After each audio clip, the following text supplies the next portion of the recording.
Panthers are in on Deshaun Watson, and because Watson has the no-trade clause, ultimately it's going to be his call, whether he goes to Miami or whether he goes to Carolina. My understanding is both teams are in a ballpark now with what they would offer the Texans to get it done. It comes down to what Deshaun Watson wants, and it could turn out that David Tepper rolls the dice right into Deshaun Watson and gets that franchise quarterback that he's coveted.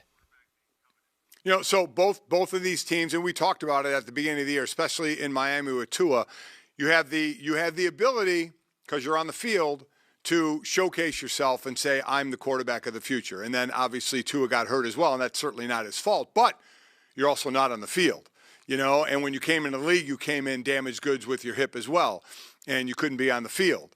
So that goes into the memory banks as well of how much do we have him out there. We talk about that with Jimmy Garoppolo at times out in San Francisco of this great winning record he has when he's the starting quarterback for the 49ers, but he gets hurt as well.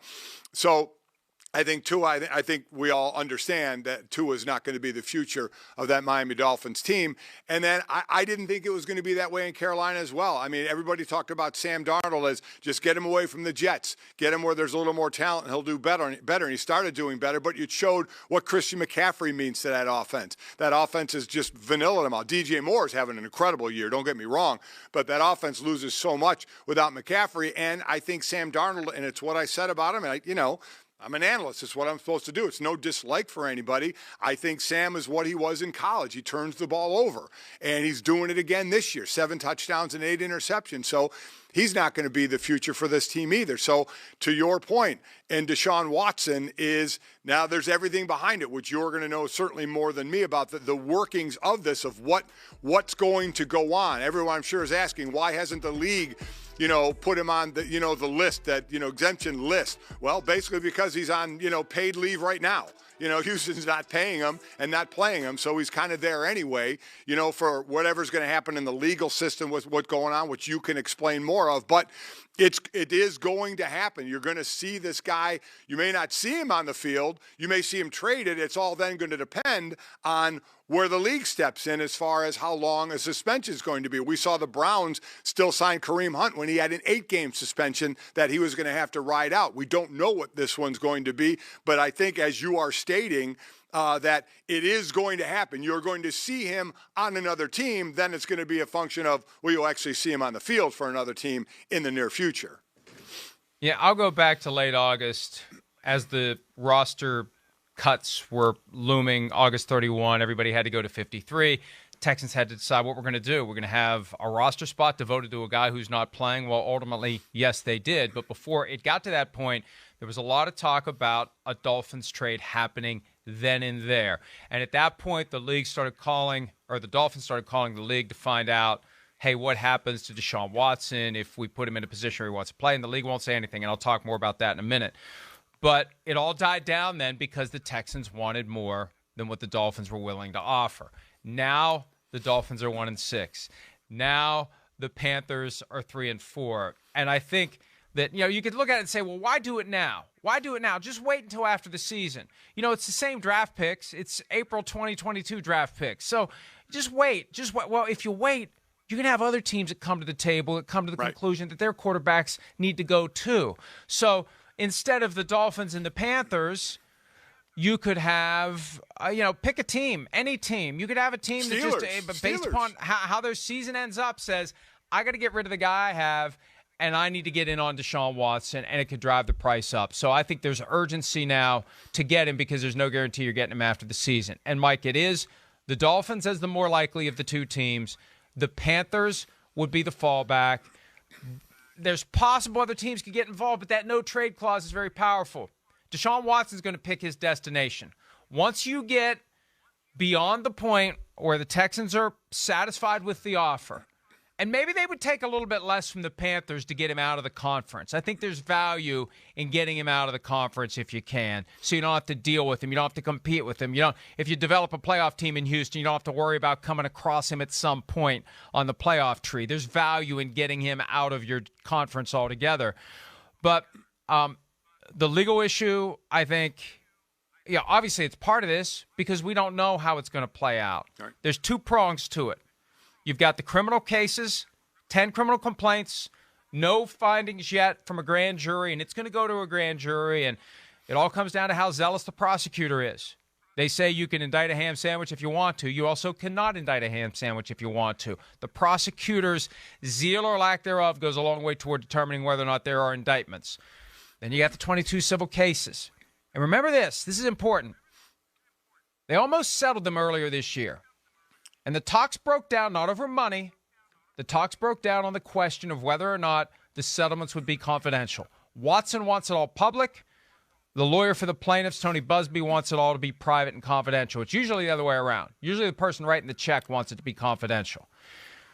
But the fact that they're even talking about confidentiality, Mike, that tells me that they had an idea in mind of what the number was going to be. You don't talk about other issues until you get the first one, the frontline big issue, how much is going to get paid, out of the way. Then you focus on the other issues. So they can settle these cases at any time, and that would change the dynamics, I think, of this situation dramatically. So I have two questions for you. Why the switch then? Why, as you said, it's usually the other way around. Why Deshaun's side? Why do they want everything public? So for those that may want to know that, why is that? Well, what that does, it sends a very important message, because first you have to understand why the person settling the cases wants it to be confidential. They don't want it getting out to their workforce, to their customer base, to anybody else they interact with. Hey, all you got to do is make this claim, and they're giving out free money. $250,000. Oh, okay. Well, oh, yeah, but yeah. I found a toenail in my Fruit Loops. Hey, $250,000. Yeah. So, and that is not to suggest that the good folks at General Mills put toenails in the Fruit Loops. It's just the first thing I happen to think of, and I really don't know why. But in this case, the insistence by Watson to make it all public sends the message to the trained eye that it isn't all that much money in the grand scheme of things, which in turn reflects on the merits. That these are they call them nuisance value. That, I'm going to spend X million dollars defending myself in 22 civil cases over the next 2 years. If I just take that money, if I take 75% of it, 50% of it, or 100% of it, and buy certainty, that's better. So I think he wants it all public and his lawyer wants it all public because it shows to the world that at the end of the day, these claims didn't have a whole lot of merit. That's what I believe. Okay. All right. Then the second question is right now, again, the league hasn't put him on the exempt list because basically he's not playing it on paid leave anyway. We really got the nail on that one when, again, another game I called was Houston at Carolina on a Thursday night. That's when Tyrod Taylor had gotten hurt, and David Culley, when asked about Deshaun, said basically it was a one-word answer: no. He's not playing. The rookie Davis Mills took over then. So if he does get traded, again, before the trade deadline next Tuesday, now he's in a new team. Now that team's going to want to know what's up. What goes on now? Do those teams, are they contacting the league and trying to find out? Or after he's traded, is the league going to have to put a number on a suspension, or will they still wait to see how things play out? Well, and you've got two tracks for the league. You've got the possibility of a paid suspension while things continue to percolate in the legal system, and then you've got the eventual punishment that would be 6 games, 8 games is kind of what the general thought has been in league circles, although no one knows what the NFL is going to do because they don't tip their hand. They never tip their hand.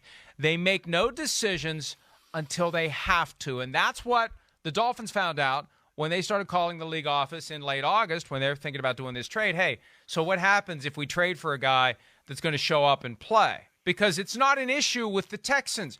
The NFL doesn't have to make a decision. Right. He's on paid leave as a practical matter because he doesn't want to play, and they don't want to play him. They don't want him getting hurt. They don't want to diminish the value of the asset that they have that they're going to be trading.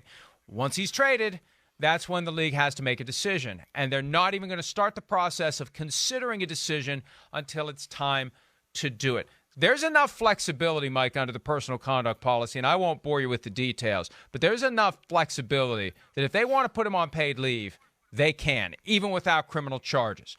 But this becomes a PR mess for them, and let's face it, the personal conduct policy is a PR weapon. or a tool or a shield, whatever you want to call it. It's there for PR. It's not there because the NFL feels compelled to have its own justice system like it's its own country. It's doing it for PR purposes. So if you put him on paid leave, you're going to hear it from people who say, how can you put the guy on paid leave when he's never been charged with a crime? How can you do that? Especially if maybe he's settled the cases too, okay? You flip it over to the other side. Well, if you don't put him on paid leave, you're going to take flack from people who say, you don't care about these very serious allegations that have been made against him, alleging sexual misconduct, anywhere from sexual harassment to sexual assault, somewhere in that range. How can you let him play with these allegations pending? So, the league's going to take some heat either way, but I mentioned that possibility of the cases getting settled. The civil cases, you can't settle the criminal cases. Those are going to be determined by a grand jury and by a prosecutor.